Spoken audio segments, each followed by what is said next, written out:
Welcome back to the Mammoth Press arcade build. Let's see, we're episode 7 or 8.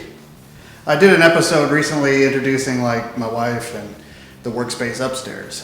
So I don't know if that counts. It's kind of like a bonus material sort of thing. So I suppose this is episode 7 or 8, whatever. You can call it whatever you want. It doesn't really matter. But today, we're actually back down in the garage because quite a bit has been going on with the overall build of the cabinet down here. Last episode for this, we did a breakdown of the Raspberry Pi 4 hardware, right? Assembling it and putting it together. Next episode, I'm going to show you how to set up all the software for it and get it running and actually, get the good stuff going. But until then, I wanted to catch you up on what I've done down here. All right, check this out. So I've got a to scale print of the control board based on the designs that I had upstairs, and I revised it a couple of times, but I was able to get this knocked out pretty quick. And using that and a handful of transfer paper, I'm not sure if I have it floating around, but I just used like drawing paper that I got from Michael's. I'm not really sure if, here's some. Just transfer paper. It's actually a much bigger sheet. It's like, it almost covers the whole thing, where I just had to piece it together and then go over it with a pen to draw onto the top surface of the control board, just to transfer mostly just the crosshairs so that I knew where to put my drill for drilling the holes.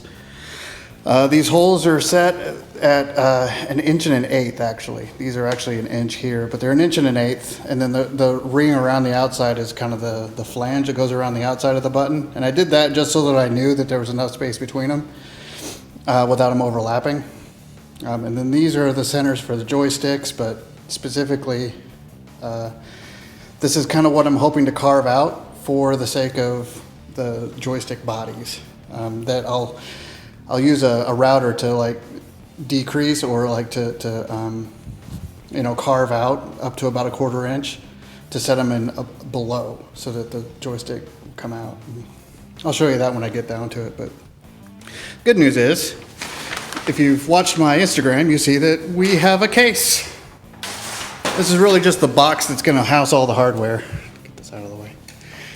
It's about 2 7/8, almost 3 inches tall, and then with the actual 5/8 thick control board that sits on top of it, it'll flush up against the unit pretty well. It's actually perfectly flush on the ends with the unit. I'll show you what I mean. I had a different version of these boards, like actually angled out, but I had a sharp enough angle to where my table saw wouldn't really cut, and then I ended up just trying to sand them down to fit. It wasn't really working. Actually, it was so sharp that I was actually really nervous about having enough meat in the front end to hold it in place, like with screws. So I decided to do it this way.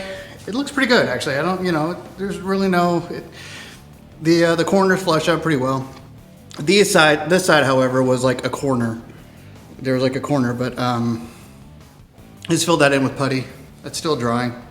I'll sand it down. It'll look fine. But at least the structure of it is solid. And that's what's most important. It won't fall apart. In fact, we can bring this over here.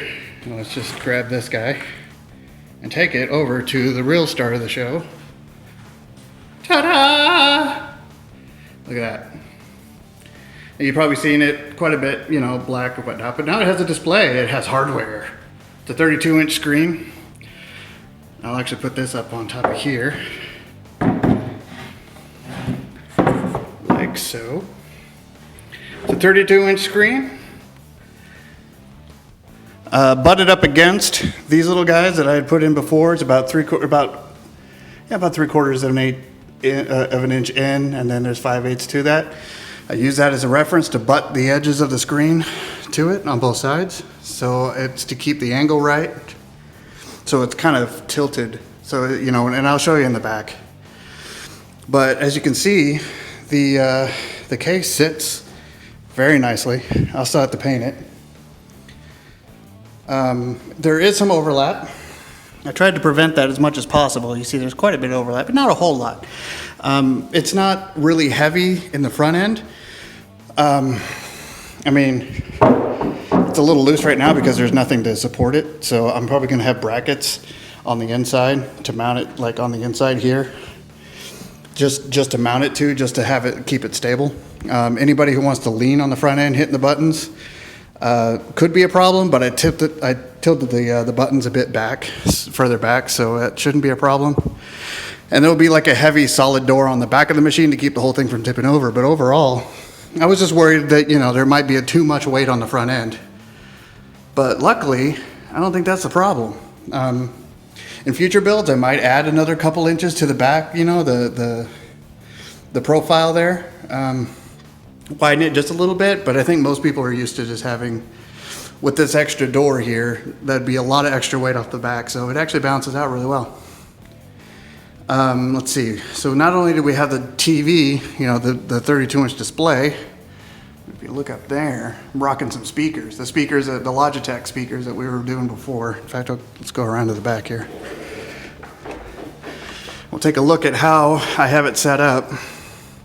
So you could have got a bracket, you know, like one of those mounting brackets to mount it to the back. But what I ended up doing was actually taking the 1/4-inch screws, basically insets that are actually already in the TV, and I got screws, like big bolts. I drilled them out. I just drew them out according to the size, drilled them out, and then basically tapered them in a little bit so that I can get more of the bolt in to hold it. And just use those and put those into the back of the TV. I just made my own VESA mount. Most TVs have these holes in the back. There's nothing really to stop you from taking just regular bolts that cost like 20 cents each and just drop them in.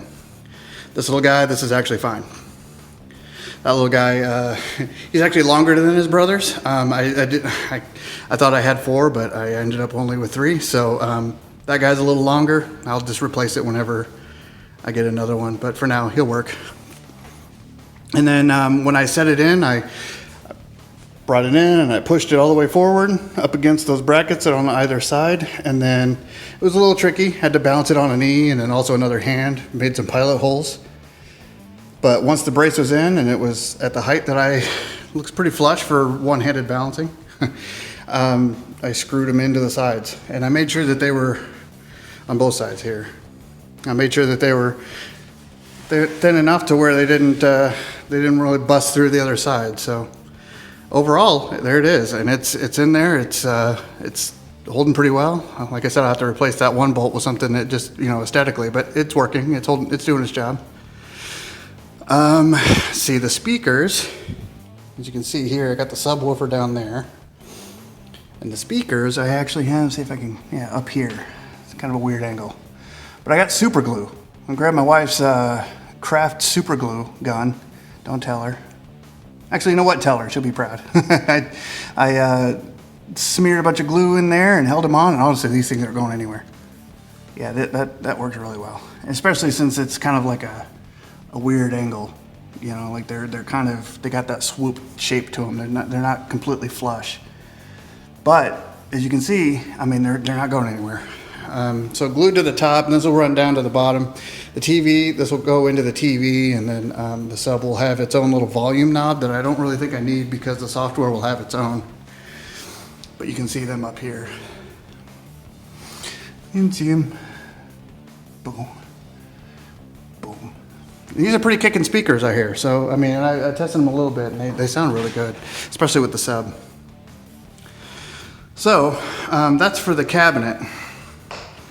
And here we have a translation from the actual the drawing of the button layout. Now this is the bottom, okay? So it's reversed. I know it's flipped. It's supposed to be. This is the inside view. And something about, you know, punching holes in MDF is that the other side is going to look a little charred up, or not charred up, but little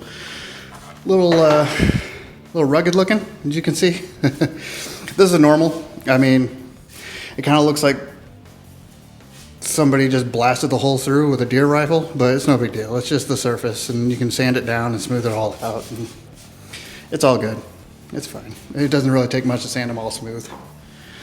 But yeah, this will be, I just got to do the joysticks holes, but as you can see, we'll put this on here,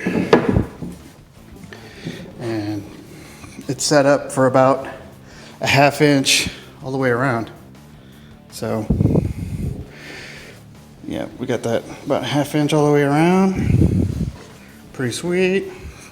Imagine the joysticks, you know, about here, about here. Philip Landrigan, he pointed out that this is definitely not a COVID respected console. The players will be, I mean, for being a 4 player, he said they need to be about, what, 8 feet apart? I don't know. I didn't have that in mind when I made it. My bad. But overall, we're getting there, guys. It's so close. I mean, there was a lot of work. I was actually didn't take nearly as long to talk about it as much as it did to do it. But this was kind of the more unnerving, stressful part for me, was getting all the holes accurate and, you know, just sawing everything and making sure everything was smooth. But we're getting there. It's so close, guys. I mean, I've already got like an image file for my Raspberry Pi set up, but I'm gonna show you how to set it up on anybody else's, so in the next episode. So look forward to that. I appreciate you guys following along. There's been a lot of attention. A lot of people really kind. And you know, for somebody who's never done woodworking before, who doesn't have a history with doing the hardware side of things, I've always been the software, the programmer type, you know. This has been a very strong boundary pusher for me, and I really appreciate the input and the sharing around. So please, I guess this is now the time where I say like and subscribe if you want to watch more.